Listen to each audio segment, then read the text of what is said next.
Hello, I'm just sharing briefly to say hello. I'm in here Okay. with you, but then I'll come off the screen and camera. All right. Make sure Charles. I'll add David just in case. Okay. Yes. Thank you. Yep. David. Oh, I got Carl. I got need Charles. Carl is gone. I got Charles already. Yes, it should be just Charles Yep. for closing. Okay. Cool. All right. Now I'm back.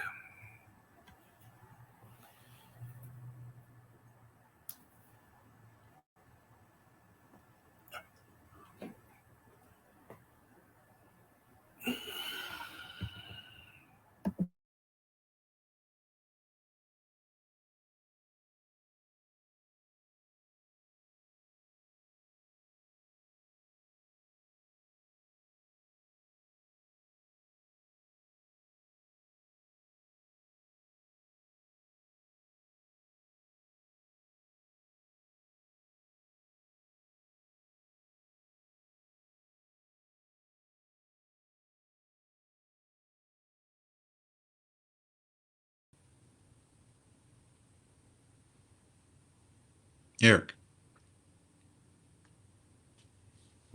Yes.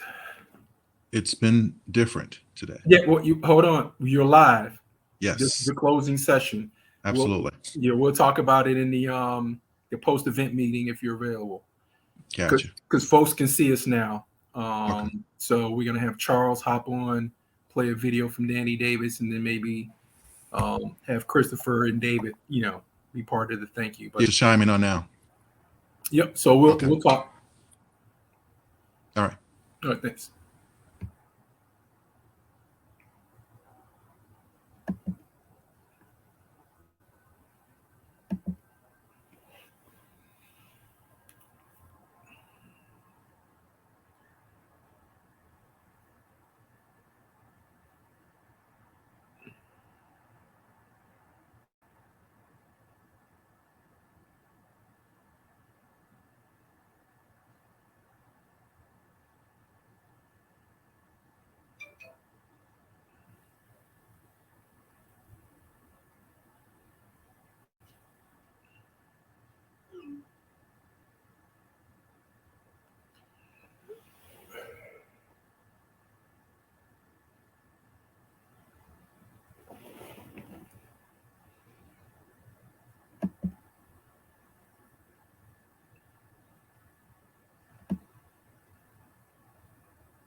So Marisol, if you could click the upper left-hand button for leave, we're just going to have our executive director provide a closing message. Thank you.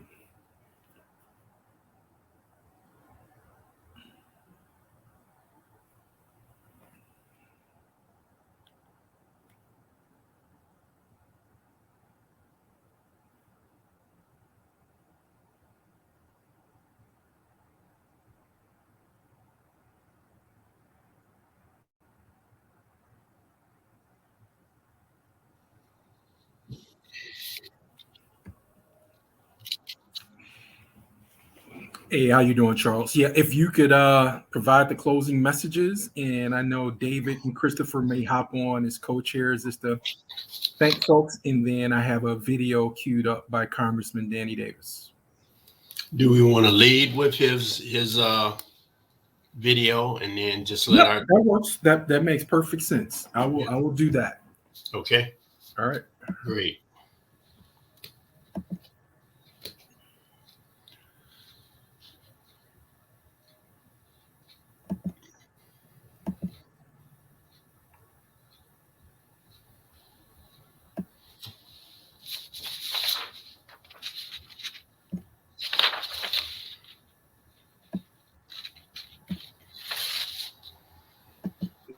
This is Congressman Danny Davis, and I am proud to stand with 100 Black men of Chicago as they stand true to the mission of improving the quality of life and enhancing education and opportunities for African American males throughout the Chicagoland area and our nation.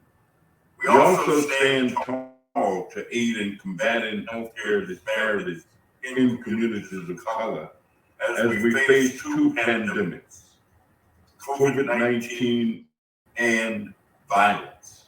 In order to arrest the virus, we must be vaccinated. And to behold the future, we must have peace in our streets. Thank you, 100 Black men of Chicago.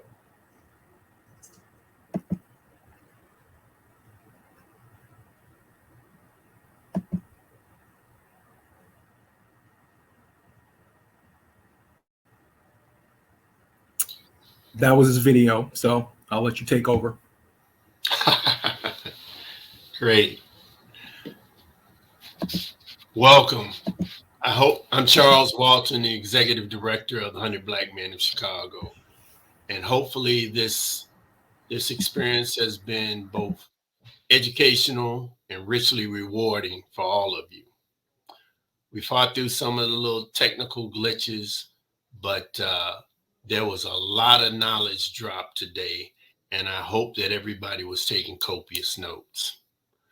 We have been recording all the sessions throughout the day, and at a later date, we will probably most definitely feature the individual segments on our Facebook page and our own website, 100bmc.org. So look forward to it. If we haven't picked up any of your information, please go to our website and drop your email, drop a request for information, and that way we can pick up your email address and put you on our mailing list to keep you versed with up and coming activities. How did it go for all of you? Not that I will hear you, but we are looking for some feedback. So feel free to use the chat. Feel free to drop us a note. Feel free to, again, check back with us on our website, 100bmc.org. And we're looking to expand our programming. So we just can't say enough about having the opportunity and looking to create more opportunities to get the information out there and get our programming out there. Some of the things that we've got coming up, we have our annual holiday toy drive coming up next month. In the spring, we're hoping to do another health-related session during American Heart Month in February. We'll see how that all works out. Ideally, we'd love to do it face-to-face. If not, we may look to do another virtual type of product. But nonetheless, we'll be pumping out the information. We'll be doing YouTube vignettes and small little sessions, informational sessions via our Facebook page. So like us, share us, and watch out for us on Facebook and Instagram. I want to thank the committee that worked so very hard to bring you this programming today. Dr. Christopher Holliday, Dr. David Anyike, Dr. Mike McGee. I could go on, but I know that once I start naming a few names, I'm going to forget one or two names. Our master technician behind the scenes, Eric Meredith, Eric Rozier, who did a lot of the push to just get you out today. Just in the chat, just give this committee a great round of applause, because there was a lot of hard work that went into this. And we're not going to just stop right here. One of the things that we're looking to do is to end with a call to action. Too much of what goes on in our community is for us to be reactive. We use ERs as our primary entry into healthcare.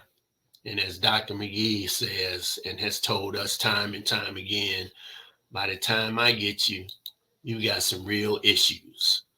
So we have to flip the script, and we have to go out and make sure that we as a community, especially talking to my brothers, we as Black men are more proactive in our healthcare as opposed to being reactive. You will not be any good for anybody, anytime, anywhere, if you're not here. So if you've got a family, we all have a family, whether they're blood, kin, or kith. We all have a family. I've got my own blood family. I've got my extended family. I have my 100 BMC family, as do you. If we don't take care of ourselves, we can't take care of those people that we love, the communities that we claim that we want to serve.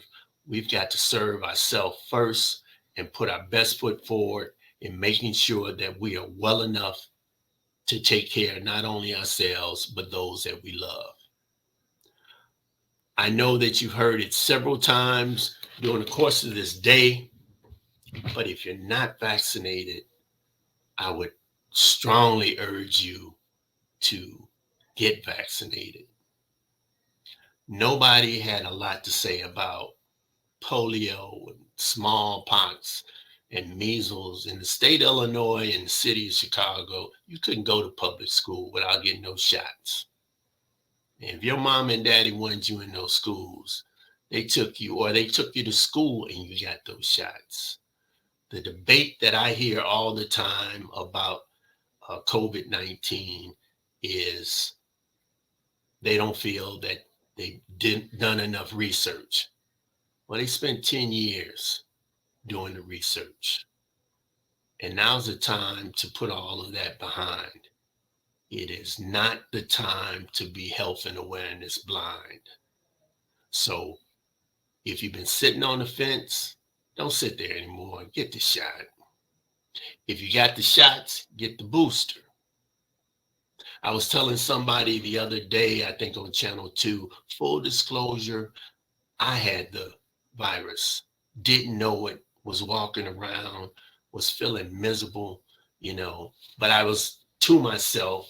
So I didn't feel too bad about that, but something wasn't right. Then my own 93-year-old mother was infected and spent 10 days in the hospital. And once you have that experience, folks, once it hits close, you have a totally different attitude about those who have sat on the fence and those who have not taken the action to get the shot. Now, the shot wasn't really widespread availability when we contracted it. But I was in a blessed situation in the sense that I was able to immediately be quarantined by myself. and my mother pulled through. She came out of the hospital, but there's some still lingering side effects about it. We can't take this for granted. This is a fight for all of our lives, not just your life, but all of our lives. I would strongly urge you, unless there is just some kind of issue with your own personal well-being and health, that you get vaccinated. Please do it for me. I don't want it anymore. I don't want any of you to have it, and I don't want any of you to have that experience. I'll get off my soapbox, but again, I've lost too many friends during this pandemic. Some had underlying conditions. Some people came out of nowhere, and it took them away from me. So 1 million people, I know they report 750,000 people in this country, but just think, there were people that were affected. There were people who were checking out prior to the recognition that something was going wrong. So I just rounded up a whole 250,000 people and say, you know, it's been 1 million people. And when you have that many people, you know somebody who knows somebody, at least, who's been adversely affected by this disease. So again, I'll get off my soapbox, but I would strongly, strongly urge you to get vaccinated, get the booster, and be safe. I've been joined by Dr. Holliday and Dr. David. I'm going to give you gentlemen a chance to also, and Eric, give you a chance to thank our audience for joining us today, and give you a chance to say a few words before we close this out. Why don't we start with you, Dr. Chris?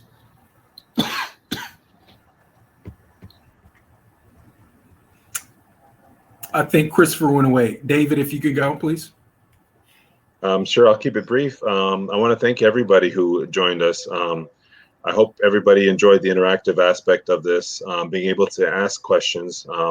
If you weren't able to ask your questions, then, you know, hopefully you got the contact information you needed. Can you hear me? Yes, we can hear you now. You're unfrozen. But yeah, a lot of these, we want to thank our sponsors and all the other entities that joined us today. A lot of people working hard in the community. We enjoy being partners with you guys, and we want to continue that in the future. And we look forward to actually sharing a lot of this stuff with the mentees involved with this organization, because a lot of the stuff that we're doing, you know, you have to see it to be it. So we really appreciate everyone who's been on here and shared some of their knowledge or just their experience. Thank you, David. Christopher, do you want to go on? Yes, thank you, David, and thank you, Charles, for really important words as we close out today's session. I am Dr. Christopher Holliday. I'm a 100 Black Men of Chicago member and former member of the Atlanta chapter for over a decade, and the co-chair, one of the 3 co-chairs you see of today's event. We cannot be more proud of the speakers that came out today and all of the people who showed up for today's event. We were excited to share expertise from top physicians, health professionals, and businesses that are all on the front lines battling COVID-19, building mental health resilience, preventing violence, and preventing and treating chronic disease, and making certain that we bring you up to the minute evidence and easily digestible information for you, the public, to improve your health and wellness. Our theme today and this year is Our People, Our Power, thinking globally and acting locally in a way that individual action leads to collective impact for our communities. So thank you again for being on board. Thank you to my co-chairs, Eric Meredith and Dr. David Anyudike, to the planning committee, Kobe Rozier, Alex Felton, Sharon Troop, and the young people of the Collegiate 100 who helped to work behind the scenes and in front of the scenes, including Elias Casa. So thank you to everyone for showing up. Thank you for your wonderful attendance and being on all day. We had a record turnout and we really appreciate that. So I'll turn the final words over to Eric. I'll be like Russell Simmons. God bless and good afternoon. Okay. All right. Thank you, Thanks everyone. again. Thank you, everyone. See you next year. Yes, enjoy your weekend. Stay healthy and well.